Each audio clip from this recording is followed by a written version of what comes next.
নির্ধারিত সময়ের 7 ঘন্টা পর শনিবার সন্ধ্যায় তামিলনাড়ুর কারুর জেলায় সমাবেশে হাজির হন অভিনেতা থেকে রাজনীতিবিদ বনে যাওয়া থালাপতি বিজয়। দল গঠনের 1 বছরেই জনপ্রিয় হয়ে ওঠা এই নেতাকে কাছ থেকে দেখতে শুরু হয় হাজার হাজার মানুষের হুড়হুড়ি।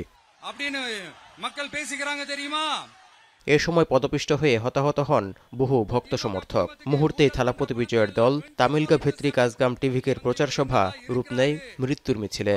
এই তালিকায় বেশিরভাগই নারী ও শিশু। একই পরিবারের অনেকের যেমন প্রাণ গেছে, তেমনি অনেকেই আহত অবস্থায় হাসপাতালে মৃত্যুর সঙ্গে পাঞ্জা লড়ছেন। এই অবস্থায় ভারত জুড়ে শোকের ছায়া নেমে এসেছে।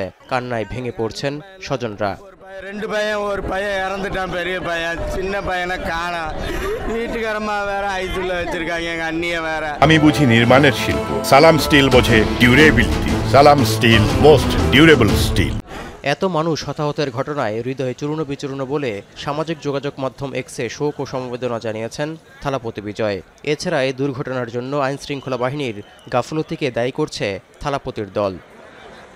পুলিশ এই অভিযোগ অস্বীকার করে জানিয়েছে, যেখানে সমাবেশ হয়েছে সেখানে 10,000 মানুষের ধারণ ক্ষমতা থাকলেও প্রায় 30,000 সমর্থক যোগ দিয়েছিল।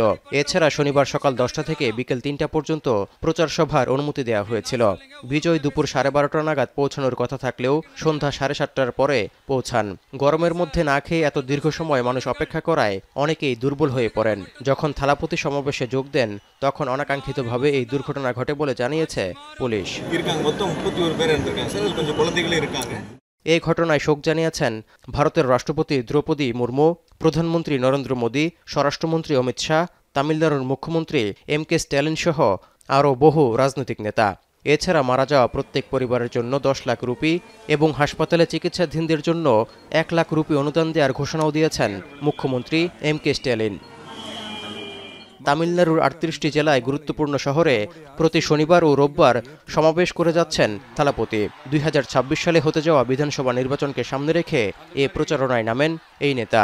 প্রচার সমাবেশগুলোতে বিরোধী দল বিজেপি এবং ডিএমকে তুলোধুনো করে যাচ্ছিলেন পর্দা কাঁপান অভিনেতা থালাপতি বিজয়। কারুরের সমাবেশে এই দুর্ঘটনার পর পরবর্তী সমাবেশগুলোতে প্রভাব পড়বে বলে আশঙ্কা করা হচ্ছে। তৌহিদুর রহমান, এখন বিশ্ব।